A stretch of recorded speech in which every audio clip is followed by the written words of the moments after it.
자, 그래서 오늘은요, 중학교 2학년, 우리가 저번 시간에 열량, 그리고 비열까지 했어요. 그래서 이제 오늘은요, 뭐 할 거냐면, 열용량에 대해서 할 겁니다. 자, 그래서 저번 시간에 선생님이 비열 의미를 잘 기억해 두셔라 그랬어요. 어떤 물질 1kg의 온도를 1도 증가시킬 때 필요한 열의 양, 이걸 비열이라고 그런다 그랬죠. 그러니까 비열이 높은 애는 어떻다 그랬어요. 비열이 큰 애는 그만큼 열을 많이 줘야 1도 올라가니까 온도 변화가 작게 나타나고요. 비열이 작은 애는 조금만 줘도 온도가 1도 올라가니까 어떻게 돼요? 온도 변화가 크게 나타난다 그랬죠. 자, 그다음 이제 이 열용량이라는 건 뭘 열용량이라고 부르냐면요, 어떤 물체의 온도를 1도 증가시킬 때 필요한 열의 양이에요. 이걸 열용량이라고 불러요. 그럼 방금 선생님이 얘기했던 비열하고 뭔가 이상하죠? 비슷하지 않나요? 그러는데 하나 차이점이 있어요. 비열은 1kg의 온도를 1도 올릴 때 필요한 열의 양이고요. 얘는 질량이 얼마인지는 이제 문제에 주어지는 거예요. 10kg짜리를, 아니면 뭐 100kg짜리를, 뭐 아니면 1톤짜리를 이렇게, 그걸 1도 올릴 때 필요한 열의 양, 이걸 열용량이라고 불러요. 자, 그래서 이때 어떤 물질의 열용량 은요, 어떻게 구하냐면 그 물질의 비열에다가 곱하기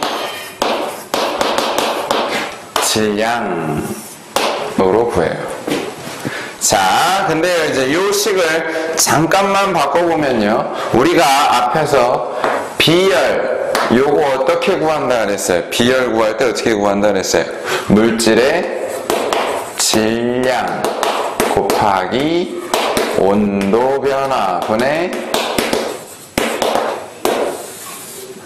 가해준 열의 양으로 구한다 그랬죠. 그죠?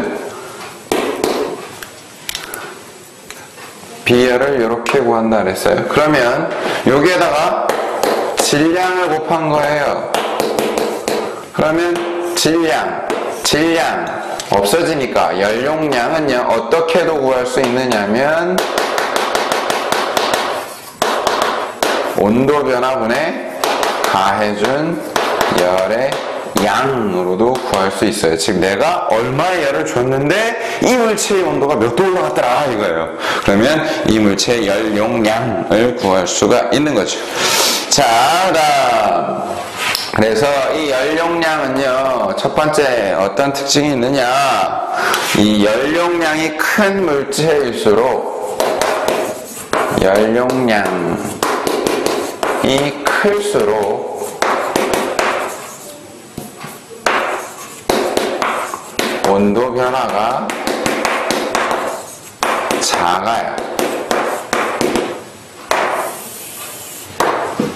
그래서 어떻게 되는 거예요? 또, 그 다음에 두 번째, 이 열용량의 크기는, 자, 열용량은 비열 곱하기 질량으로 구한다 그랬어요. 그래서 만약에 비열이 높은 물질이면 더 큰 수를 곱해주게 되는 거니까 나오는 수도 어떻게 돼요? 커지겠죠. 즉, 물질의 비열에 비례해요. 그러니까 비열이 큰 애일수록 똑같은 질량이다 하더라도 열용량이 더 커요. 다음 두 번째, 비열이 똑같아도 질량이 커지면 어떻게 돼요? 곱하는 수가 커지니까 열용량 커지게 되죠. 즉 비열이 똑같다 하더라도, 즉 같은 물질이라고 하더라도 질량에 비례하더라. 그래서 여러분들이 그거 떠올리시면 돼요. 한 컵에 물을 끓이면요, 금방 끓어요. 온도 변화가 금방 나타나죠. 근데 10컵에 물을 끓이면 어떻게 돼요? 천천히 끓어요. 오래 끓어요. 그러니까 끓어오르는 시간이 오래 걸려요. 왜? 질량이 많으니까. 자, 다음 이제 열량과 이 열용량의 관계를 봅시다. 세 번째, 열량과 열용량의 관계.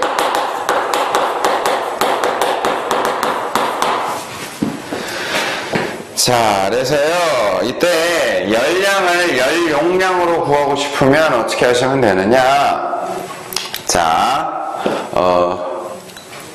요식을 조금만 바꾸는 거예요. 요식을 조금만 바꾸는 거예요. 자, 아까 선생님이 뭐라 그랬냐면, 열용량은 어떻게 구한다 그랬어요?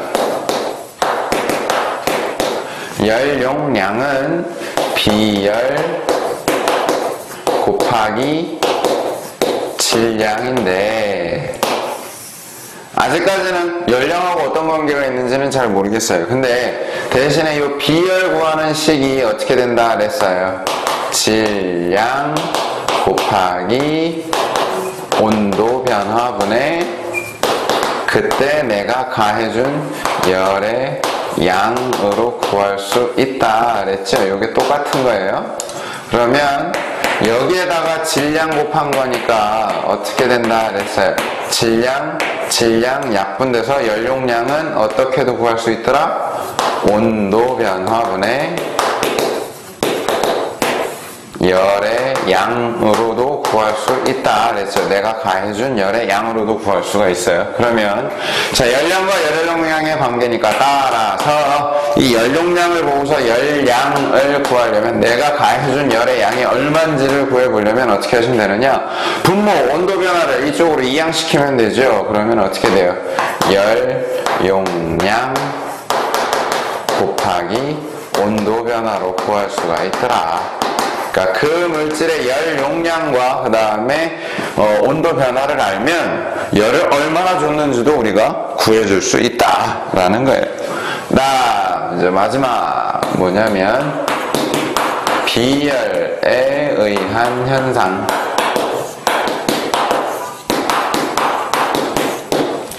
자, 이 비열에 의한 현상은 뭐 여러 가지가 있어요. 그래서 첫 번째는 뭐가 있냐면 해류풍.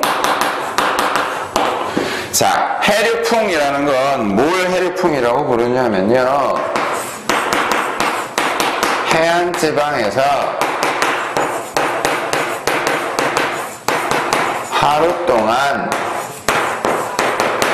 주기적으로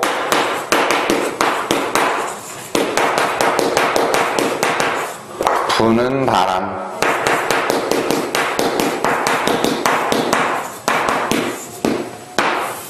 이걸 해류풍이라고 불러요. 자, 이 해류풍이 나타나는 원인이 뭐냐면요, 비열이 바다가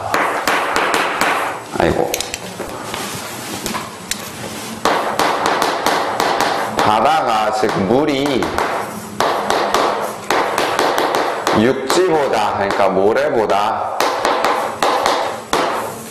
높아서 그래요. 그래서 이때 어떤 특징이 있다 그랬어요? 비열이 큰 물질일수록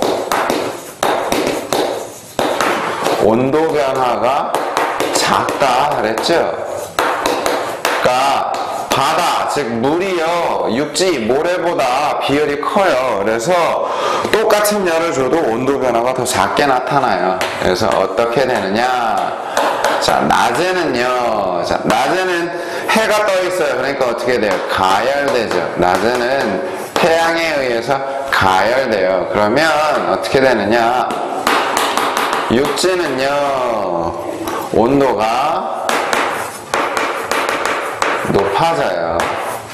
다음 바다는요, 온도가 육지보다는 낮아요. 그래서 따뜻한 육지 위의 공기는 상승하고 차가운 바다 위의 공기는 하강해서 낮에는 어떤 바람이 부냐면 바다에서 육지 쪽으로 바람이 불어요. 그래서 이걸 뭐라고 부르냐면 해풍이라고 불러요. 다음 밤에는요 이제 어떻게 되기 시작해요? 밤에는 추워지기 시작하죠? 냉각돼요. 냉각되는데 아까 뭐라 그랬어요? 비연이 큰 물질은 온도 변화가 작게 나타난다 그랬죠. 그래서 육지는 바다보다 비열이 작아요. 그래서 온도 변화가 크게 나타납니다. 그래서 식히면 더 빨리 식어요. 그래서 육지가 이제 상대적으로 온도가 낮아지고요. 바다가 온도가 상대적으로 높아지게 돼요. 왜? 육지는 금방 식어버리는데 바다는 천천히 식어요. 그래서 이때는 바람이 어떻게 부냐면 육지에서 바다 쪽으로 불어요. 이걸 뭐라고 부르냐면 육풍이라고 불러요. 그래서 해륙풍, 낮에는 주로 바다에서 육지로 바람이 불고 밤에는 주로 육지에서 바다로 바람이 불고. 자, 그다음 이제 두 번째는 어떤 게 있냐면요, 한증막. 자, 이때요 여러분들이 떠올리실 건 뭐냐면 물 90도짜리 하고요, 그 다음에 한증막, 그러니까 찜질방. 엄마들 90도 방 잘 들어가 계시죠? 그죠? 정말 놀라워요. 그 뜨거운 데서 우리 애가 말이에요 이러면서 떠들고 계세요. 그죠? 대박. 자, 그래서 90도짜리 물에는 어떤 일이 벌어져요? 손을 집어넣으면 화상을 입어요. 뜨거. 근데요 한증막 90도짜리, 찜질방 90도짜리 엄마들 들어가서 뭐예요? 떠들어요. 화상을 안 입어요. 똑같이 90도인데 왜 어떤 애는 화상을 입는데 어떤 애는 화상을 입지 않느냐? 자, 그 이유가 뭐냐면요, 이유가 바로 비열 차이 때문에 그래요. 비열이 물이 수증기보다 높아서 그래요. 그래서 수증기는 금방금방 식어요. 그러니까 피부에 닿아도 금방금방 식으니까 화상을 입지 않아요. 근데 물은 잘 안 식으니까 뜨거워서 화상을 입게 되는 거죠. 다음 세 번째 또 뭐가 있느냐면 냄비. 그래서 동시에 가열하면 우리 집에서 쓰는 양은 냄비 내지는 뭐 스테인리스 냄비 쇠로 된 거 있죠. 이거랑 그 다음에 돌솥을 생각해 보시면 돼요. 동시에 가려면 양은 냄비는 금방 가야 돼요. 그러니까 빨리 가야 돼요.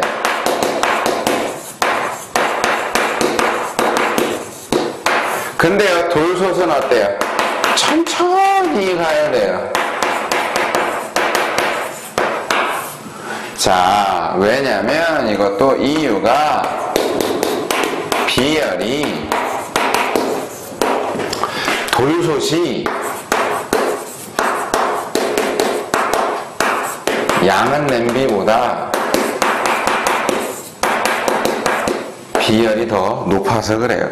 그래서 여러분들 왜 설렁탕집 한번 엄마 아빠랑 가보신 적 있을 거예요. 거기서 이제 돌솥에 나온 밥 다 이렇게 긁어서 설렁탕에 넣고 뜨거운 물을 부어놓고 있으면 어떻게 돼요? 물이 부글부글 끓어오르죠. 냄비가 식는 게 아니라.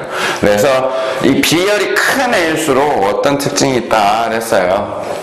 온도 변화가 작게 나타나요. 그래서 그런 거예요.